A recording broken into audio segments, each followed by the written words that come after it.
Welcome back, Atlanta. We are back in studio recording, and I'm really excited today because we are celebrating women this month. Not just women, but we're celebrating trailblazers, trendsetters.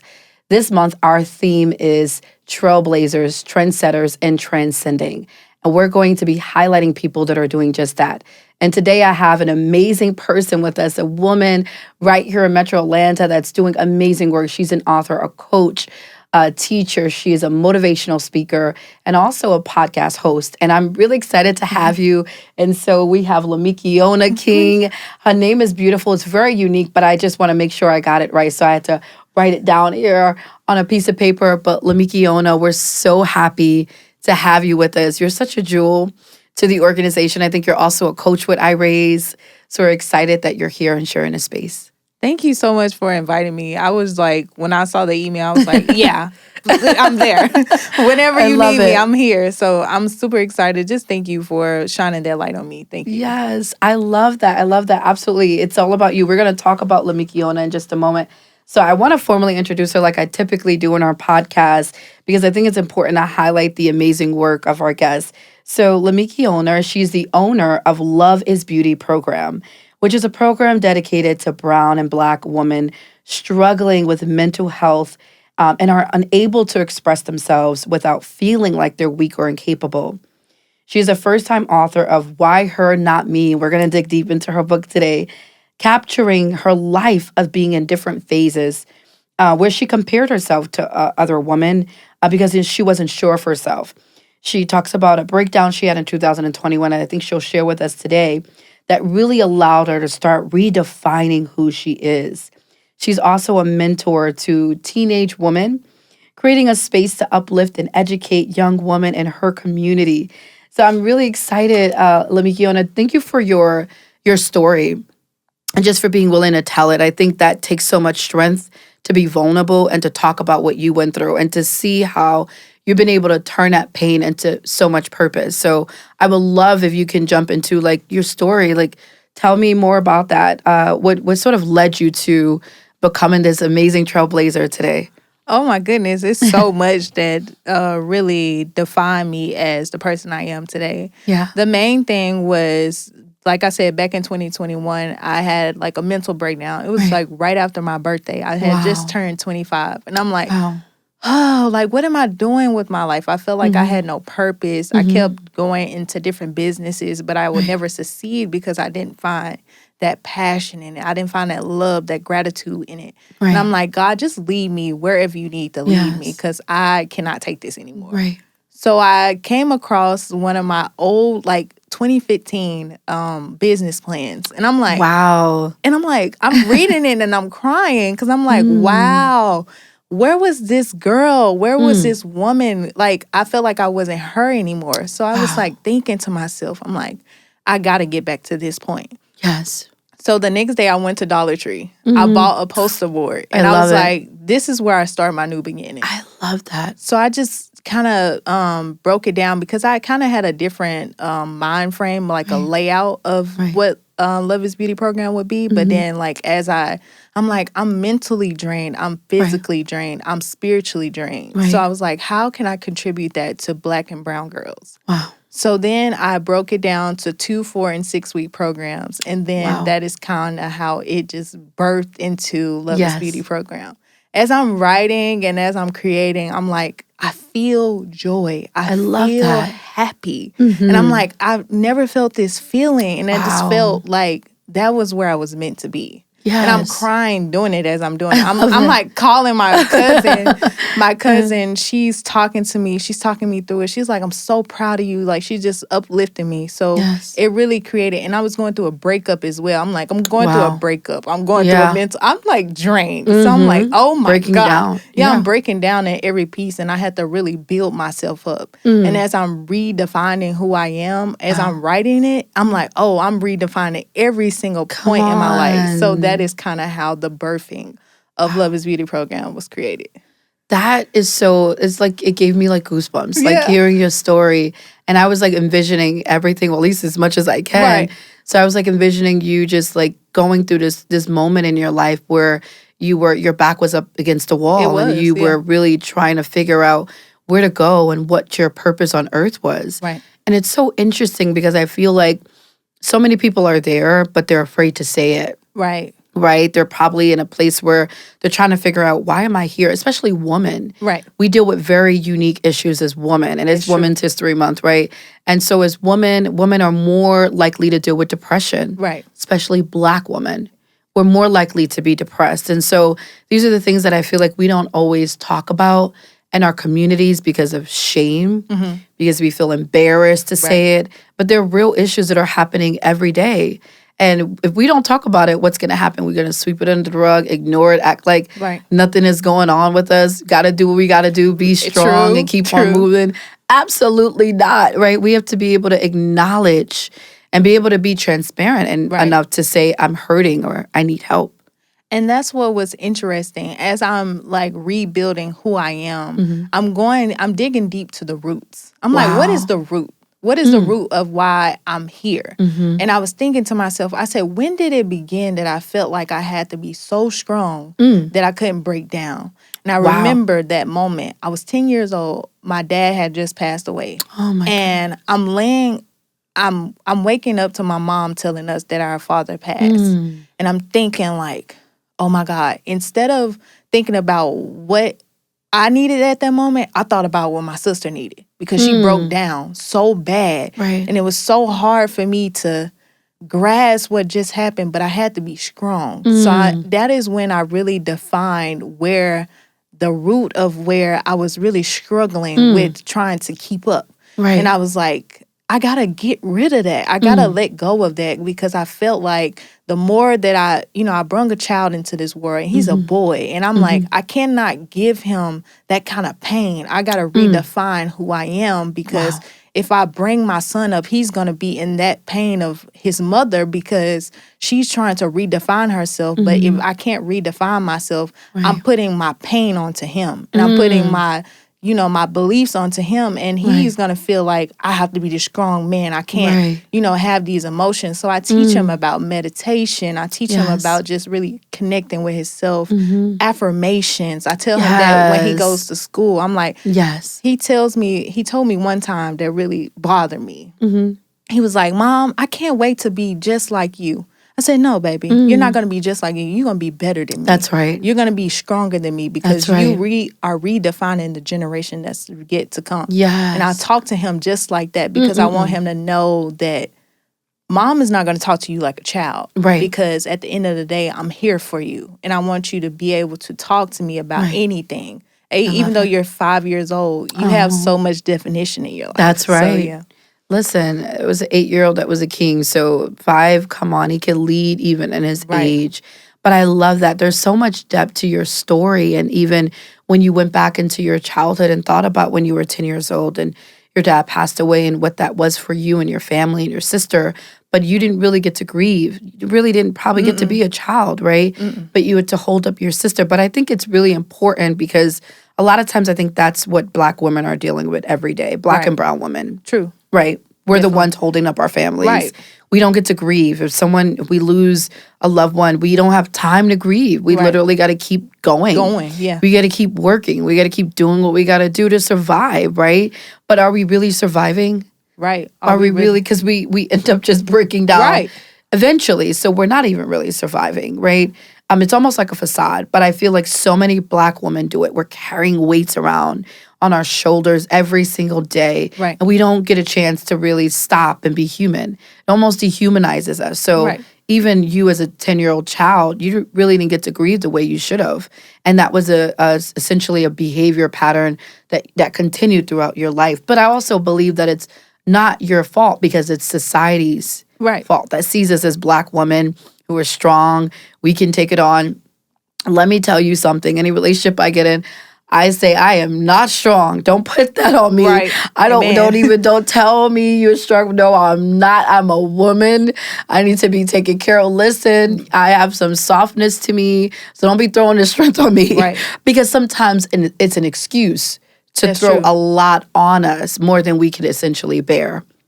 I feel like that as well. I feel that like urgency. Like for so long, I was trying to be this strong woman, this strong provider for myself and for my child. And I think that's the biggest thing that I struggle with as a person, because I'm like, who am I outside of this? Right. Who am I outside of being a mother? I had to really pull off those layers because I'm like, you know, I seen my mom go from being, you know, like once she had us and kind of building us up, like her dreams went away. They went away. It was never able for her to pull off those layers. Right. So it's like, for me, as I'm looking and I'm redefining myself, I'm like, how can I pull off those layers early in my life? Because the more that I allow time to go by, I'm really dimming my own light. I'm dimming my own self. And I'm like, how do I redefine that? And how do I pull off those layers? So I'm literally going back to the roots of every single thing. Relationships, friendships. Where was I the problem? And I think we don't want to say we're the problem in any situation. We want to be right about everything. And I think that's the biggest thing that I learned about myself is that I had to figure out, what was I doing wrong? Because I can't keep blaming everybody else around me. I can't blame my mother. I can't blame my dad. I can't blame my grandma. I can't blame anybody but myself, because I, at the end of the day, put myself in this situation. So how do I pull myself up in this situation? I love that, because you take your personal power back. Right. Because the thing is that we don't understand, when we are victims, we're giving away our power as women. But when we start to own it and say, wait, I have power over my life. I have power over my decisions. I have power over what can happen to me. I have power over my thoughts, right? Over my mind. I don't have to be depressed. And some of us may really deal with like mental depression and may need to see a therapist and so forth, but we can still determine our destiny. We can still determine what we want our life to look like. And so when we own up to our part, we really take our personal power back.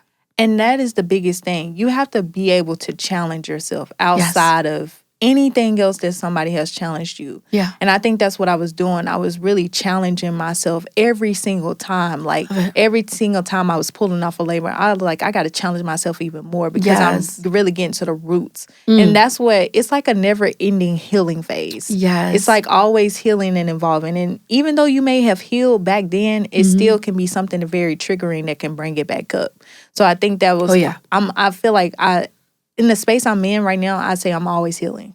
I'm never ending. I'm always healing. I'm always healing. I'm going to borrow that. I'm always healing. I think it's so interesting, because there are things that happen in our lives that are very traumatic, and healing is a journey, right? And so although I feel like there are levels to healing, right? And so we might be healed on one level, but then there may be a trigger or something that reminds us of that trauma, which then causes us to remember it. And then sometimes it starts to re-engage those emotions all over again. So healing really is a process, and there are levels to it. Right. And so I love the fact that you said, I'm always healing, because if we look at it from that standpoint, we open ourselves up to allow ourselves to continue developing and getting better and working on ourselves, and not saying I've arrived, but I still got some work I need to do. And so I love that. I'm going to borrow that now. I'm always healing. Take it. No problem. I love it. But, you know, I want to talk about your book. Your book was it Why Her, Not Me? Yes. I love that. Tell me about your book. What inspired you? What is it about? Oh my God. It was so many things that inspired me. So at first, I always wanted to be an author. I used to want to be a journalist as a kid. So my mom was like, I always wrote her poems, my grandma poems, I love that. And things of like that nature. And then, like I said, as I was redefining myself, I'm like, what do you want to do? Yeah. Like, what is something you always wanted to do? And I thought about that. I'm like, you always wanted to write a book. Yes. So I started with just, what are the roots? I started each chapter. I just started with the roots of what, and redefining myself. Right. And like I said, I'm always healing at every point. So where I was when I wrote that book, I'm in a different space now. Yes. Where I was when I first wrote the first page, I'm in a different space now. Yes. So I think the biggest thing about Why Her and Me, Not Me was that was in my phases of not knowing myself. That was in my phases of really not knowing who I am and really not knowing my light. Yeah. And I was just thinking to myself, how do I show that to brown and Black women? Yes. How do I redefine what it is for us to be authentically us? Yes. How do I redefine what steps do we need to take? Because everybody wants to go to the top, but don't want to tell where it started. Oh, yeah. Come on, say that again. Yeah, because I had to go to the roots. So I'm like, let me tell y'all from the beginning. Yes. And I redefined it from the moment that I was in elementary. I told the story about when I was in elementary school, and I used to compare myself to people. It started at 8 years old. I remember the day because I had a friend that name was Devin.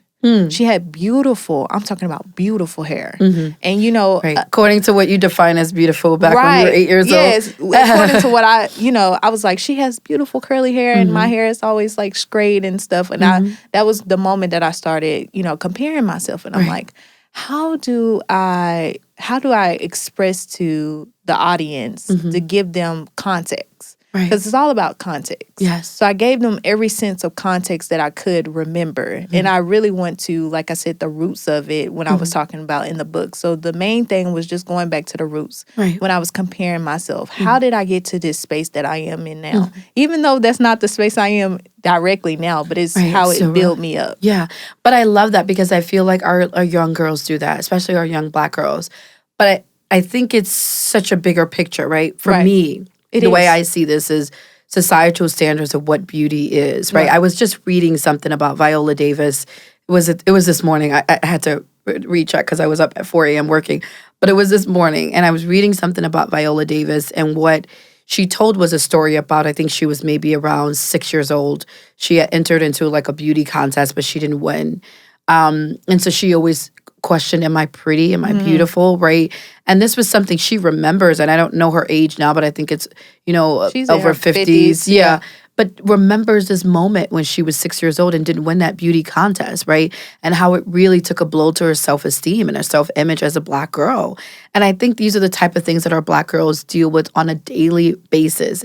8 years old, 6 years old. How are you questioning, am I pretty at 6 years old? That's true. What does that tell us about the images that society, puts out there of what beauty is? So I am redefining, I think we have to redefine beauty and the standards of beauty as well. That's important because I think that was what I was redefining as well. What is beauty for me? What makes me feel beautiful? I think I was looking so outside of the, like the layers of like just many different things. Like when you're pulling off the layers. And I'm like, what is beautiful for me? What makes me feel beautiful?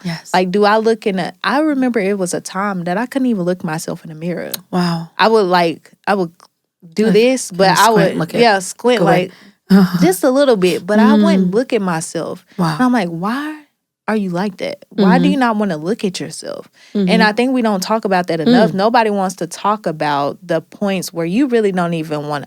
Sometimes I don't even turn on the light when I go to the bathroom. And I think that's a moment where, we lack the confidence because we're like, well, I don't think I'm beautiful today. I remember it was a time that I would literally look down and I wouldn't look up. Wow. And I say, pick your head up. That's right. Pick your head up. That's right. Because why are you looking down? You are beautiful. That's right. Even the people around you, they don't have to see that you're beautiful, but you're beautiful. But I remember those times where I literally could not look people in the eyes because I didn't feel beautiful. And I think that's the thing where I have so much eye contact now. I'm like, it's like sometimes it's like weird, but it's okay because it's like, that confidence brings out the best in you. And it really moves mountains on people engaged with you because they're like, wow, I feel it. Like I feel that confidence in you. Yes. Yeah.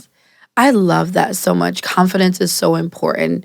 But I think it's something that we struggle with as Black women. True. And it's a larger issue again. I feel like some of it is internal. Some of it are things that we're dealing with on a more personal level.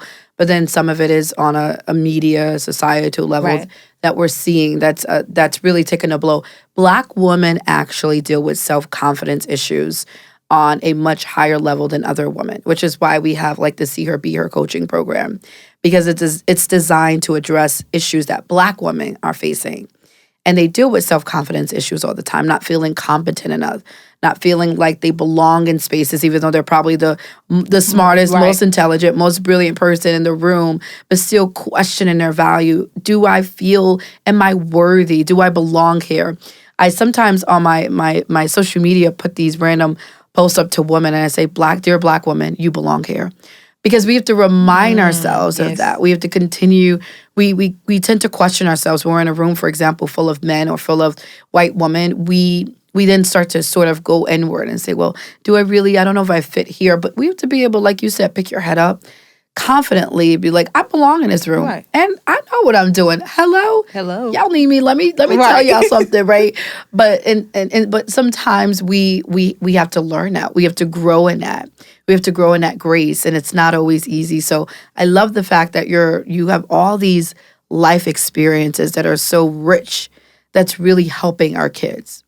I think that's the biggest thing that I'm learning about myself is that as a mental health advocate, a coach, like so many different things, I have to pull off the layers. Yes. I can't go out into the world without doing the work. That's right. So that's me trying to do the work every single day. How do I pull off the layers so that I can give back to my community so they can see the impact, not just talking about it on social media. Yes. Let me show you. Yes. Let me show you how this can redefine my life. Like I really never felt so much joy in my life. I love it. Ever. I remember, like you said, going recently, I'm doing Instacart and I go into like this fancy like hotel and I'm thinking to myself, oh God, I'm so underdressed. And I'm like, whatever.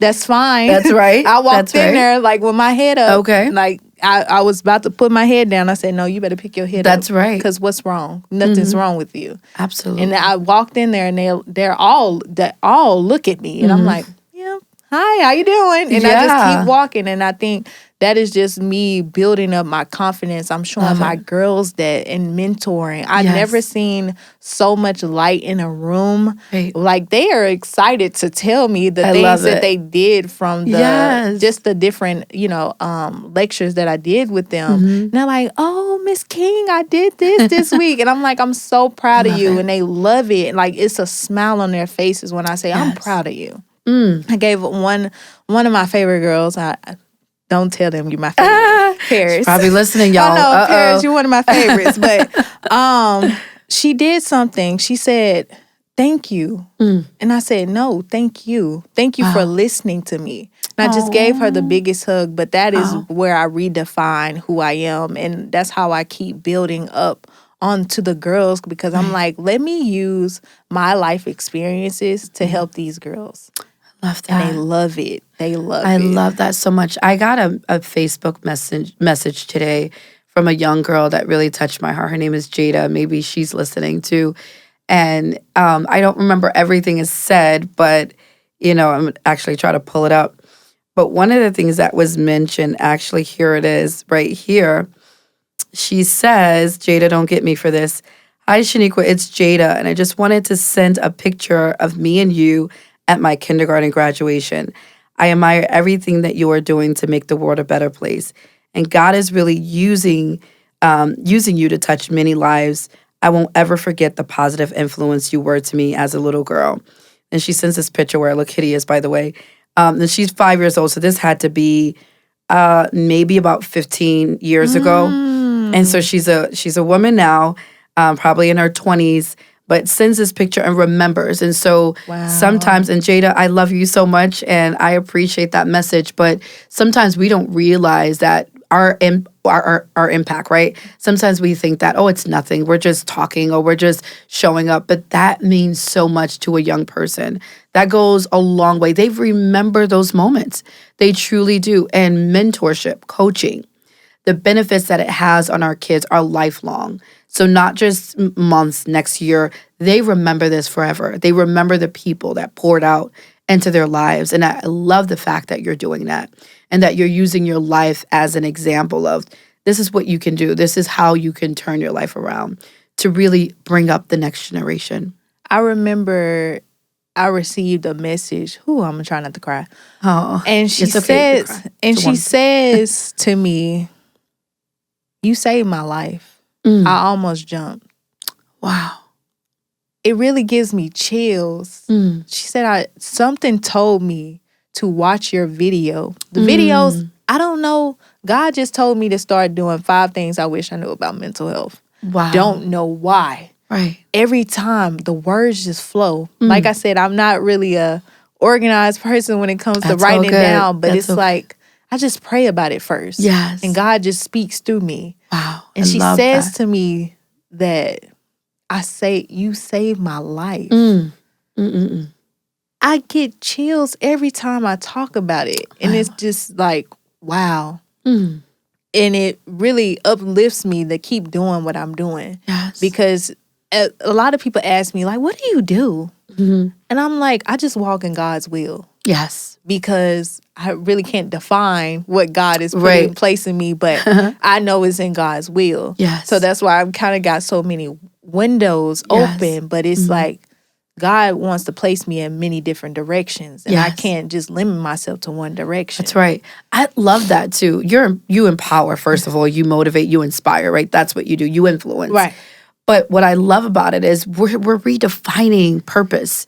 True. Because we've been told and taught in school, what do you want to be when you grow up? That one thing. No, I can be that and more. I'm not limited to one dimension. I'm multidimensional. I have multiple gifts and various talents. And I want to show it to the world and give it back to the world. And so I love the fact that you're like, look, I'm not putting a title to what I am. And I deal with that too. Sometimes they're like, so what do you do? I'm like, yeah, everything. Yeah, right. Multiple things. I think, well, still try to define it, right? Because it changes also in seasons. You're evolving. You're always evolving as a person. At least you should be. Right. And so defining who you are or what you do sometimes is a little difficult, but I think we inspire, right? We challenge. We go against systems. Right. We are trendsetters. We're trailblazers. Yes. We're transcending times and eras, and we're redefining. We're reimagining. Right. That's who we are. Yeah. So much power in that. I love that. I love that. And I think we're almost at time. We actually are. We have like about 2 minutes, but I want you to take a few moments and really to encourage the young girls, the Black and brown girls, and women that are watching right now that might be dealing with depression, or maybe dealing with some other mental health issue. If you can just take a moment and look into that camera there and just encourage them. So what I want you guys to do is go to the roots. Begin with the roots. What in your life you have this depressed stage, but you get to redefine at any given time. Your mind can tell you that you're depressed, but you can challenge that belief at any given time. Depression is only a feeling. And if you look at it's crazy because I looked at my son's emotional things that look down to the roots. And depression is on there. And I thought about it, it's like, it's a feeling, not a fact. And you have to think about the difference between the fact and a feeling. Because as women, we are emotional beings. We are very emotional beings. So you have to get to the fact. Just because maybe at this point you're depressed doesn't mean your whole aura has to be depressed. That can just only be the feeling at the moment. And the more that you build on that and you encourage yourself, and I want you to like really encourage yourself. Like even I want you to look into the mirror and say, I am beautiful. And you will keep saying it until you believe it. I remember looking in the mirror daily until I got to a point where I could look at myself and love myself. And even if you have to cry it out. Get those emotions out because the more that you redefine yourself and pull into those roots and pull off those layers like I talked about today, that will redefine your life. That will pull you up in ways you've never been able to be pulled up before because you're redefining your why. So that's what I want to say there. That was so powerful. I really felt that. I was just receiving as you were saying. I was like, well, I'm part of the audience too right now. But that's so powerful and it flows from you so naturally. It's really who you are. And it's so unique what you carry. And I'm just so honored that you're a part of our organization. You are now family, that you shared the space and that you encouraged our women because our women needed to hear that. So many times women are beat down, broken down by life, by circumstances. But to hear another Black woman encourage you, it hits very differently. It does. So I love that you said that. And yes, you can redefine. Doesn't matter where you are right now in life. It does not dictate where you're going to be in the future. So you have an opportunity to turn your life around. And that's what I Raise is all about. We help our kids, our families to turn their lives around, right? You don't have to be another statistic. And even if you are, you can turn that stat around too. Right. And so we just want to encourage our women, especially our Black, brown women who are out there struggling today, that you are loved, you are valuable, you are worthy, and we appreciate you. We love you. Keep on pushing and be encouraged. Be encouraged. We're transcending. We are transcending and we are trailblazing, and I appreciate you. Thank you so much. Thank you so much for sharing this space with me. I really appreciate you. Thank you so much, and I would love to be a part of the family. You all made me feel like family the first time I met you all. You are family. So I just want to say thank you so much. Thank you. I appreciate you, and we appreciate all of you too for listening and for tuning in and for watching. This was such an inspiring podcast. I'm actually going to go back and listen to it a few times once the episode is released. But this was just so inspiring. And I hope that there were wisdom nuggets that you received from Ms. King today, because she poured out so much to us, shared her story. Please pick up her book. Where can they find a copy of your book? It is located on Amazon. All you have to do is type in "Why Her and Not Me." Amazing. Please pick it up. You support her. She's doing amazing work. We have to support women. It's Women's History Month. So please support her. Please pick up a copy of her book. I'll also be picking up a copy, Why Her, Not Me, because I want to read it too. I hope there's an audio version of it, because I probably want to hear it while I'm driving too. I got to get that emotion. It'll happen soon. And so again, happy Women's History Month to all of you. Happy Social Work Month. We love all of you. We love you, Metro Atlanta, New York, wherever you're watching from or listening to. Well, stay tuned. We'll be back next week. Thank you.